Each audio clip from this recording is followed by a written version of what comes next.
اور اللہ کے رسول صلی اللہ علیہ وسلم کی جو ہے نا تبلیغ کا صلہ، نبی کریم صلی اللہ علیہ وسلم کی تبلیغ،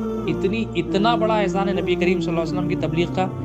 نبی کریم صلی اللہ علیہ وسلم کا صلہ پوری کائنات کی مخلوق اگر مل جائے تو بھی نبی کریم صلی اللہ علیہ وسلم کی وہ ایک لمحہ جو امت کے لیے فکر تھی اس کا بدلہ نہیں کر سکتے۔ نبی کریم صلی اللہ علیہ وسلم کا سب سے بڑا احسان کیا ہے؟ بے شمار کروڑوں احسانات ہیں، ایک بھی احسان کا بدلہ کوئی مخلوق چکا نہیں سکتا، آپ کا بدلہ تو اللہ تعالیٰ ہی دے گا آپ کو۔ مگر نبی کریم صلی اللہ علیہ وسلم کا سب سے بڑا احسان کیا ہے؟ سب سے بڑی تبلیغ کا جو نتیجہ ہے کہ ہمیں اللہ کا پتہ ملا، نبی کریم صلی اللہ علیہ وسلم ہمیں اپنے اللہ کا پتہ ملا کہ ہمارا حاجت روا اللہ یہ ہمیں اللہ کے رسول صلی اللہ علیہ وسلم بتائے، ہمارا الہ اللہ تعالیٰ ہے یہ ہمیں نبی کریم صلی اللہ علیہ وسلم بتائے، اللہ تعالیٰ ہمارے قریب ہے یہ نبی کریم صلی اللہ علیہ وسلم بتائے، اللہ تعالیٰ ہمارے ساتھ ہے یہ احساس ہمیں نبی کریم صلی اللہ علیہ وسلم سے معلوم ہو، اللہ تعالیٰ ہم کو دیکھ رہا ہے یہ احساس نبی کریم صلی اللہ علیہ وسلم سے ملا،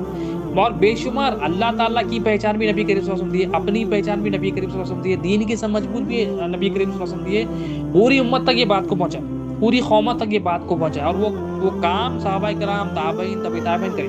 اب اتنی بڑی چیز کا بدلہ سرکار فرما رہے ہیں، اس کا میں کچھ بھی بدلہ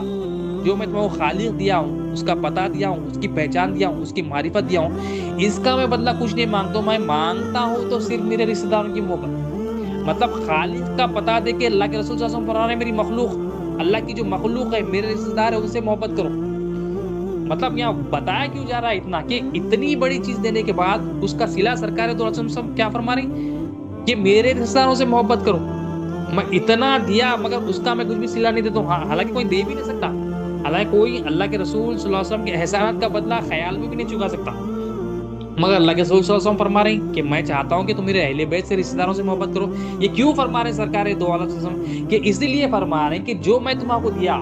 جو اللہ کی معرفت دیا، جو اللہ کی پہچان دیا، جو اللہ الہ تعلیم دیا، جو تمہیں تزکیہ نفس کرایا، جو تمہارا تصویر خلق بنا، جو تمہارا تجلی روح بنا، جو تمام احسانات میں تمہیں کو دیا،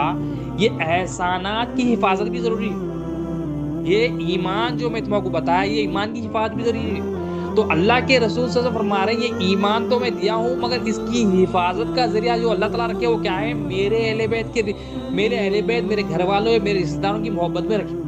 یعنی وہ رشتہ داری جو سرکار سے ہے، جو تعلق جو اہل بیت کا ہے، گھر والوں سے جو تعلق ہے نبی کریم صلی اللہ علیہ وسلم سے، ان سے محبت ہم کریں گے تو ہماری جو تمام نعمتیں ہمیں نبی کریم صلی اللہ علیہ وسلم سے ملی ہے اس کی حفاظت ہو جائے،